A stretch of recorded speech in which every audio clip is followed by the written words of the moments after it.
Hey, it's NPR's Book of the Day. I'm Andrew Limbong. Today's interview is about a cookbook, When Southern Women Cook by Toni Tipton-Martin and Morgan Bolling. It's not just recipes, though. It's also essays and poetry and history about Southern food.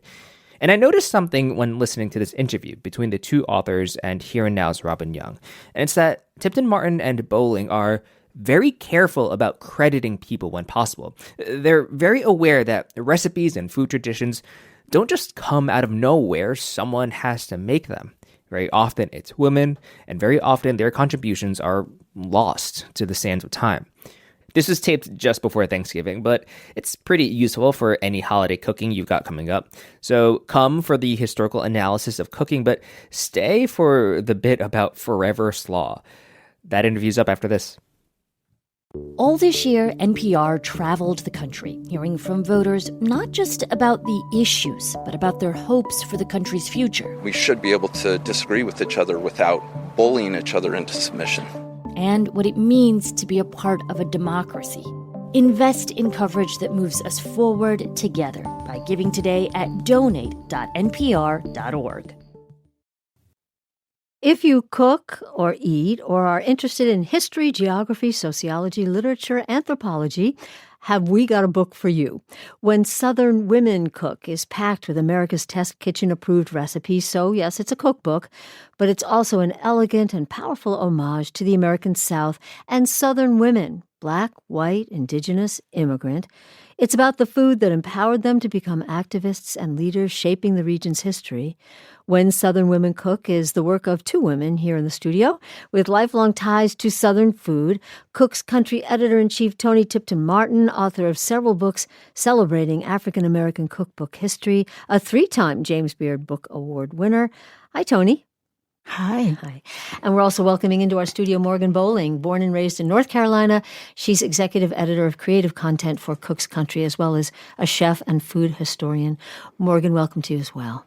Thank you for having me, for talking about this book with us. Yeah, and you both illustrate, one of the things that really jumped out at me about the book. You, Morgan, are white. Toni is an African-American woman. That's only a part of the blend. So many ingredients in this stew. And Toni, I want to start with you because I loved how in your foreword, it seemed to start with the word hock, as in ham hock, and ad hoc. Yeah, isn't that a wonderful analogy? I wrote about that because John Edgerton, the journalist and Southern sage, invited a bunch of us to come together to really explore common humanity using food as the tool to do that. And he called us the Ad Hoc Committee. I thought that was an interesting play on the words adding a hock to a simmering pot of green vegetables in the South. Right, which is key. Absolutely. Which you is need key. that for flavoring. Well, and Morgan, talk about the structure. Essays beginning every section. Here's one from North Carolina writer and cookbook author Kia Mastriani on how cottage bakers have reclaimed and transformed the domestic space.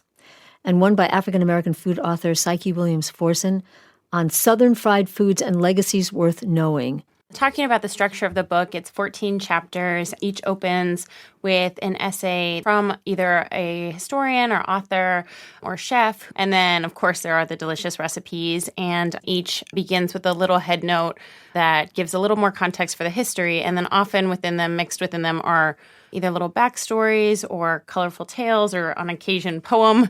So it has a very different feel from the average America's Test Kitchen book to it. Well, it does. And it's the South. So, Toni, what are the through lines? Because you have immigrant stories.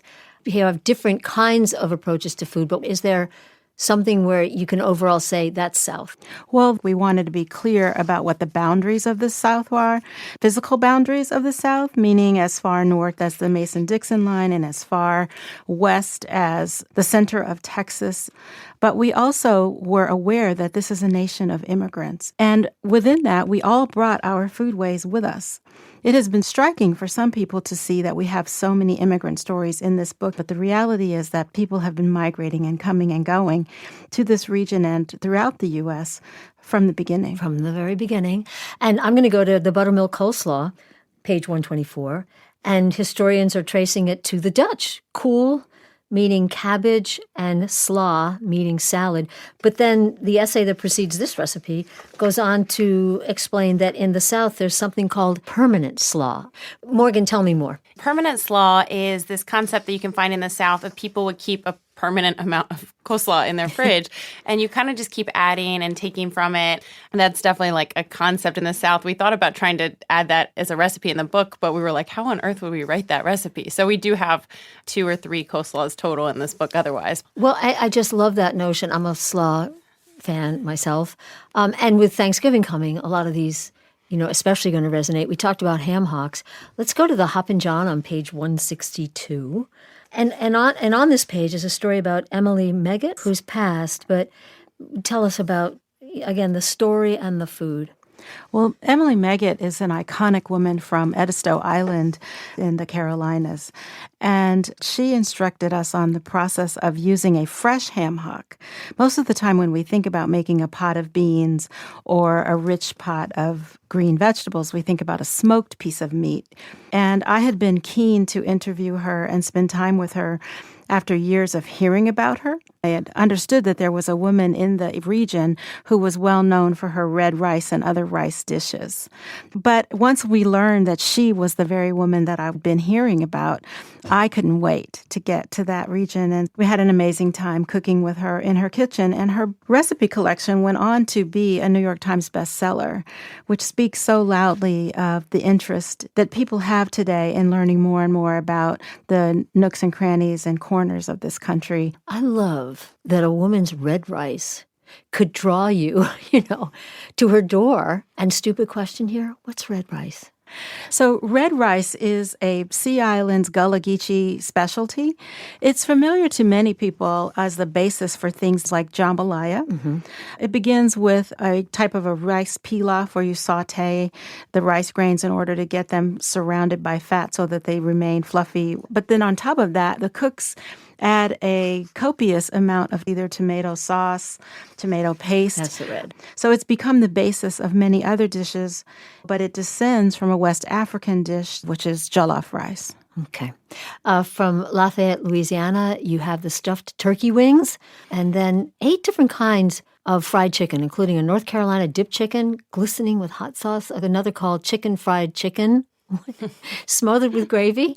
But we want to talk about the recipe for gobi Manchurian, traditional Indian food. Morgan, how did it make its way to the South? Yeah, so this actually, we were introduced from a restaurant in Asheville called Chai Pani. Mirhawan Irani and his wife Molly have this restaurant. We have a piece running next to it about the Brown in the South movement. And that's this really interesting community-driven thing of different chefs who have Indian descent, who have moved to the southern U.S., and they started this dinner series. You wouldn't think of like gobi Manchurian as Southern, but there's people who are representing it in this really interesting way in the South. It is like a beautiful fried cauliflower pieces. Tamale pie, traditionally Mexican, and the Greek keftedes, that's a pork and beef meatball served with yogurt sauce. Again, it's not biscuits, Toni, talk about some of the things you discovered in putting together this book. Well, we want to make sure that people are aware that, as I said earlier, American foodways are based on diverse contributions of a lot of different people. We've had this way of categorizing and marginalizing communities and marginalizing women. And so we want to make sure that we make the point that these are communities that have contributed to what we think of and know of as the South. And it is certainly important to describe it as the global South. Mm-hmm. And make that a modern intervention. For example, you mentioned Greeks. A lot of the barbecue culture in Tennessee, in Alabama, is rooted in the Greek community. It's funny because now that I'm thinking about it, which you've caused me to do, stereotypes sell. Well, there's also the idea that recipes become embedded in the broader community. So one of the great examples of that is a recipe for something called a d'auberge cake, classically known to be in Louisiana. But what we don't often talk about is that it's a recipe rooted in German culture, the d'auberge torte. Mm-hmm. So you could see how a recipe changes over time and is adapted according to perhaps what's going on culturally, what's important socially. Maybe it's just a matter of whatever ingredients that they have. Who knew? The DeBerge cake created in 1933 by Beulah Ledner, a New Orleans native and daughter of German immigrants. And she ran a bakery. And look at this. There's the cake, but there's pudding in the cake, syrup, buttercream, ganache. Beautiful. What else? I mean, we do have Thanksgiving coming, and everybody's kind of rooted in their own what they do. Is there maybe one or two things that also jump out at you? There's Southern favorites here like bruleed buttermilk pie, lemon chess pie. Tell us about Aunt Jule's pie, named after an enslaved woman. Yeah, so that recipe had been floating around in the food world for generations. It is, however, known as the Jefferson Davis pie.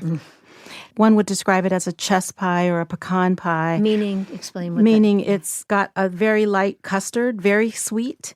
But instead of those pecans, this recipe was based in raisins.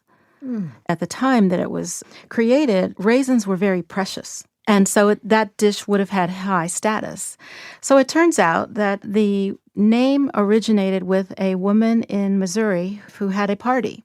And she asked her cook to bake this pie. And when asked about it for the society pages, she said, oh, it's the Jefferson Davis pie. Maybe she just wanted to give credit to a Confederate general. I don't know what her thinking was.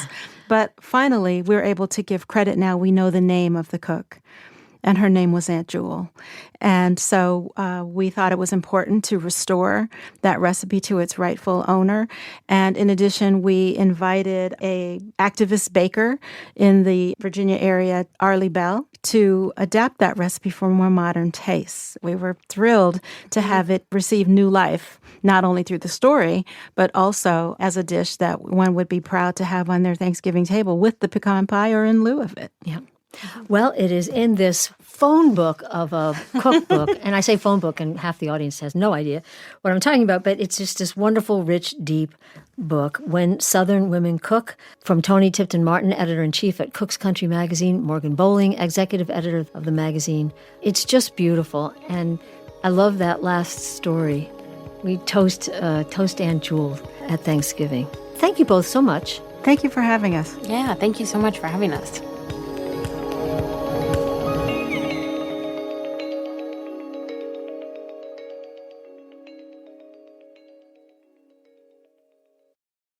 Hi, I'm Ramteen Arablouei from Throughline. Electricity, internet, cell service, all the things we rely on every day can be unreliable or inaccessible in an emergency. But through any storm or crisis, radio is a lifeline. Support the resource that's here for you no matter what. Give today at donate.npr.org. Hi, I'm Catherine Marr, CEO of NPR, where we're guided by a bold mission to create a more informed public. Join us today by giving at donate.npr.org.